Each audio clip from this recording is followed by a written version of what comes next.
begin a sentence with that sentence and with those words, well, at least is that what you're after, man? The least of? Is that what your families have sacrificed for? So that you could be the least, at least I? Is that what your moms and dads struggle so much for? So that you can say, well, at least I. So is that what our families have sacrificed for? For us to be the least of? I don't know about you guys, man, but I think back to the stuff that my parents went through, and they sacrificed way too much for me to not, for me to just be mediocre. Is what I'm saying true? Is it true that you're capable of more than you're allowing yourself to achieve right now? Is it true that you have the advantages of some sacrifices that were made to put you in the position that you're in right now? Not that you have every advantage in the world, because this is what we'll do. We'll kick and scream and say, I don't have as many advantages as that person, but are you maximizing what you have with you right now? And if you aren't maximizing the advantages you have, then why on earth should you be given more? If you can be trusted with a little, then you can be trusted with a lot. I promise you, if you can be trusted with a little, and if you maximize a little bit, more will be entrusted to you. You will get more opportunities. All of those things that you think you need, you will get them if you just maximize what you have right now. But you won't maximize what you have right now unless you believe it's possible.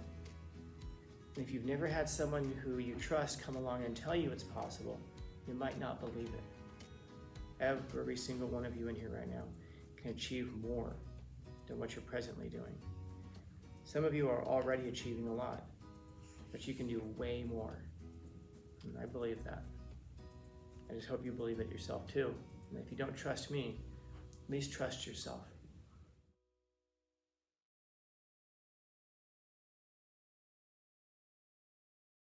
In person or online, that's controversial or offensive to your friends. You guys are all pure angels. I'd remind you that Satan was an angel. And if you're afraid to say those kinds of things to people in person, or if you're afraid to say those kinds of things online, because we all have those thoughts, then I would suggest to you that it isn't just that I would suggest to you that the reason that you're afraid to say those things is because you don't trust your friends. You don't trust the people who you message with. And by the way, I'm not criticizing it. That might be the right way to go, because you never can tell. I have every year they vote for the seniors vote for their favorite teachers. You know about this, and it's like 14 years in a row they have voted for me. But there's one day where my popularity absolutely collapses. Anybody know what day that is? It's today. It is today. Anybody know what's special about today? It's the day that senior grades are due. And seniors find out if they're graduating or not. I've already had them come in before school started today. One guy came in, I don't know why I said I remember, because it was like an hour ago. It wasn't even like it was 2 weeks ago. One guy came in and said, hey, Scanlon. And he's very somber. He just goes, is there anything that can be done? Well, what's your grade? 59.3. And I started laughing, because what's a passing grade? 60, yeah, he's 0.7% off. He's 0.7% off. And then I started laughing.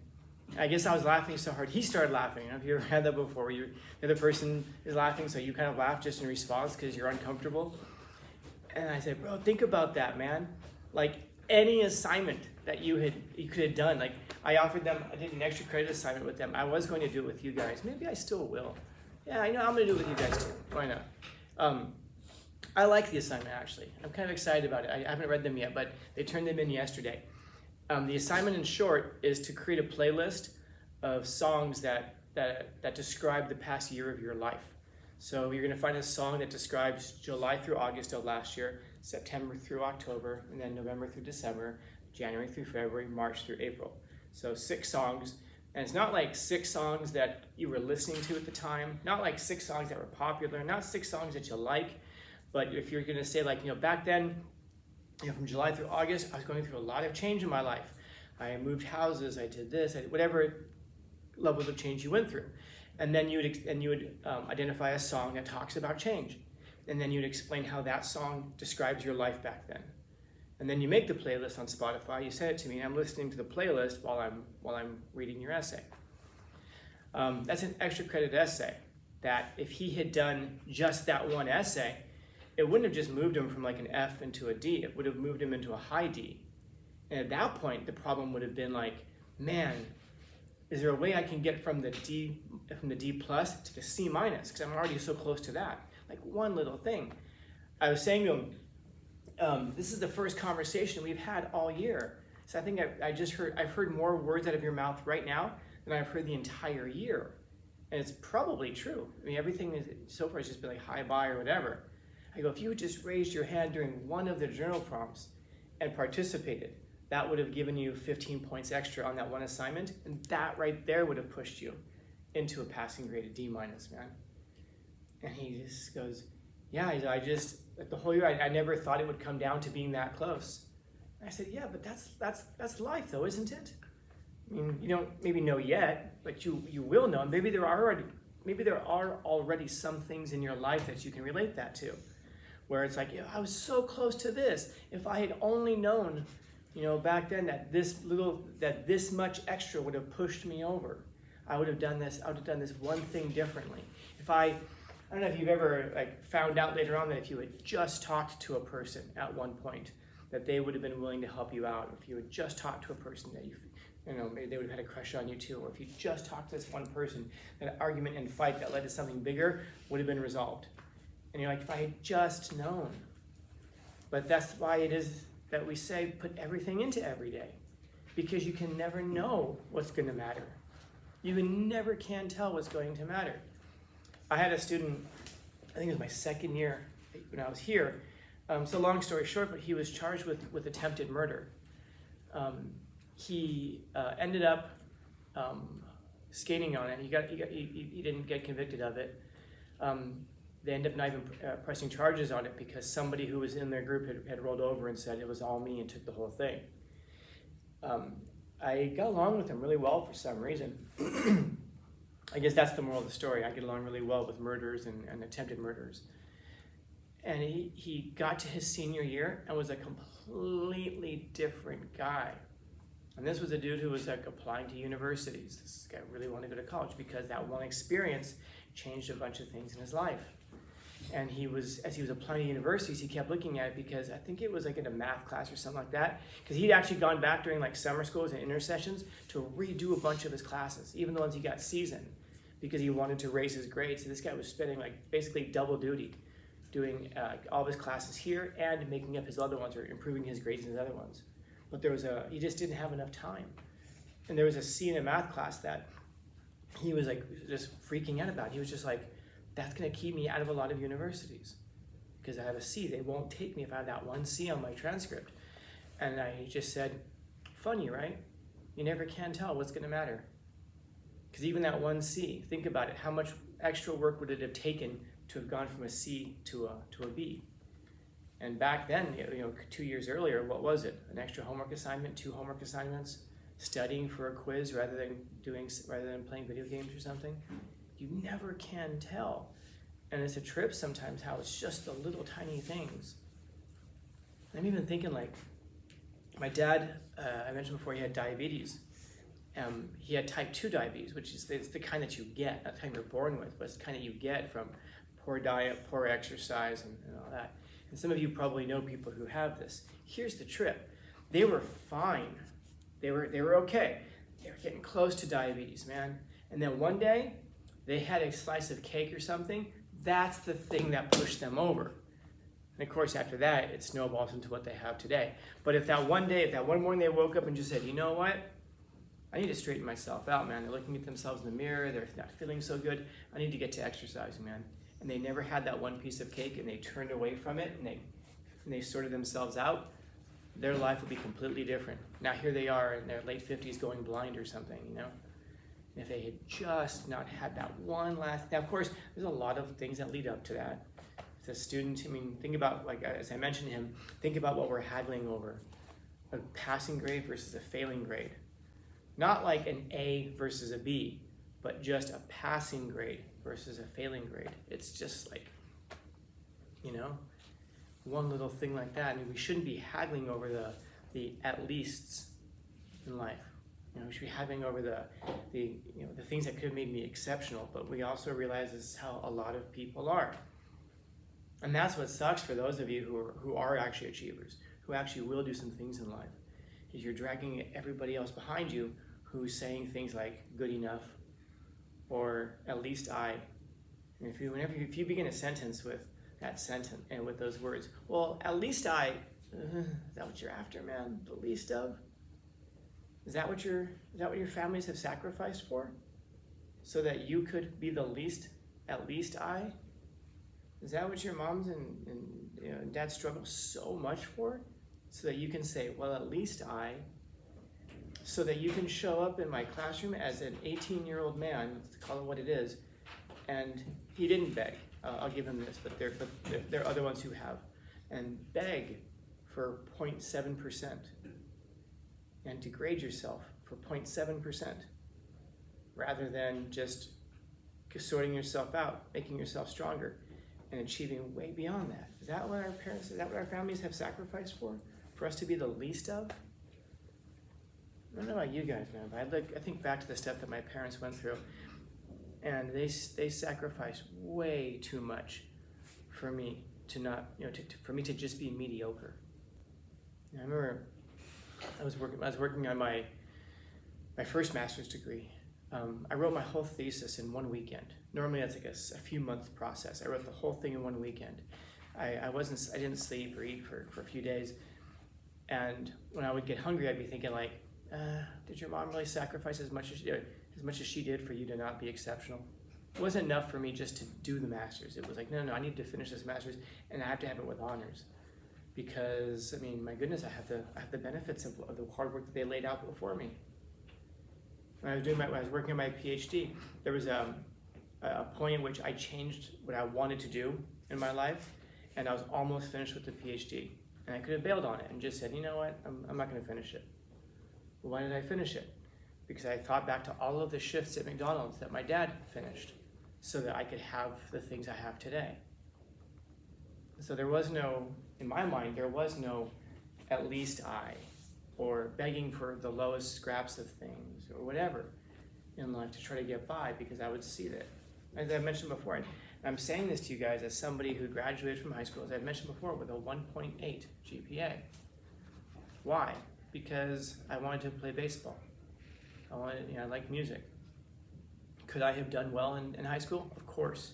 And that's one of those disappointing things in my life. I go, I could have done so much more in high school. But then I think about it, I go, you know what? I'm kind of glad, because here I am in front of you right now with 2 bachelors, 2 masters, and a PhD, telling you I graduated from high school with a 1.8, which is not a way of saying, I graduated with a 1.8. No, it's a way of saying I got it together afterwards. You can. It's possible. If you're that person sitting there right now with a low GPA, having failed a bunch of classes, whatever, and think like, school is just not for me. Is learning for you? Is education for you? Being smart good for you? Is no world around you for you? And some of you will just go, no, it's not for me. No, man, I suggest there's a sense there. I've never met a person with that view who actually loved themselves and cared about themselves. That's usually an expression of some kind of a deep animosity for themselves, or a lack of love for themselves anyway. Because we don't think that we're good enough. We don't think that we can do it. I'm not saying you have to go to college. In fact, candidly, I don't think most people should go to college. Overwhelming majority of people should not go to college. Not because you're not smart enough, not because you're stupid, but because most of the careers in life that you want to get don't have anything to do with college whatsoever. How many people, isn't that the meme? People who work at Starbucks as baristas and have university degrees? There's a lot of people who shouldn't go to, and there are people I know who are really, I'm thinking of one person right now who is working on a PhD and not a smart guy. Really not a smart guy. He's been at it for a very long time. He's about to get kicked out because he hasn't finished yet. That's how long it's taking him. But he's at a subpar school, he's in a subpar program, and they're just taking his money. That's what it amounts to. Then afterwards he'll be able to say, but I'm a doctor. It's like, yeah, but not right. You're a doctor with $200,000 in student loan debt. I don't want to call you doctor, I call you slave, because you're going to be having to work that money off the rest of your life doing jobs you don't want to do, working career paths you don't want to work, because you've buried yourself under a mountain of debt that is almost the cost of a house in most US states. So no, I don't think most people should go to college. You should go to college if what you want to do requires college. You want to be an engineer, you want to be a doctor, you want to be a lawyer, you want to be a professional, one of those kinds of professionals. Yeah, probably go to college because you need the degree in order to get into the field. You want to go into the medical field? Yes, please go to college or go to school of some kind. I'm going to freak out if any of you guys fail this class and I go to the doctor's office in a few years and you're sitting there and you're like, I'm in charge of your health. That will scare me. So go to school if you're going to do medical field of some kind. But figure out what you want to do and then choose the course accordingly. Don't choose the path and then pick what you have to pick because you've taken that path. Pick what you want to pick and then choose the path, if that makes sense. You know? So, to be trusted? I don't know. I'm just thinking about that where what you were saying earlier about trusting a teacher, because I can stand in front of you and I can tell you all of this. And all of this is going to make all of the sense in the world. And I've challenged you all year, point out where the lie is. Tell me where any of this stuff is just not true. You can say that you disagree with it, that's fine. And I'm not saying I'm right about everything. I've been wrong before. It was November of 2017, I think it was. I was wrong about something. So I'm not wrong, I'm not 100% right about everything. But if there's something wrong with what I'm saying and you see it, that's okay. But what am I saying that's incorrect? Have your families not struggled? Do you really want to settle yourself for mediocrity? Do you not believe in yourself that you could be exceptional? And you can be exceptional in any field. You can be exceptional in construction. You can be exceptional in philosophy. You can be exceptional in medicine. You can be exceptional in business, whatever path you choose. But I can say all of that. But if you don't trust me to some degree, it won't sink in. It won't go anywhere. It'll just be words. It'll just be looking at the clock. Is he still talking? Yes. But I'm almost done. Today, that got your attention. Today, and then one more on Friday, I think, and then I'll be done talking to you. And that'll be it. But of all of the things that I've said this year, do you trust it? And you might not. I totally understand that. But just distinguish between not trusting it and just not wanting to believe it or not wanting it to be true. These are very different things, man. Whether you love me or whether you hate me, is what I'm saying true? Is it true that you're capable of more than you're allowing yourself to achieve right now? Is it true that you have the advantages of some sacrifices that were made to put you in the position that you're in right now? Not that you have every advantage in the world, because this is what we'll do. We'll kick and scream and say, I don't have as many advantages as that person, but are you maximizing what you have with you right now? And if you aren't maximizing the advantages you have, then why on earth should you be given more?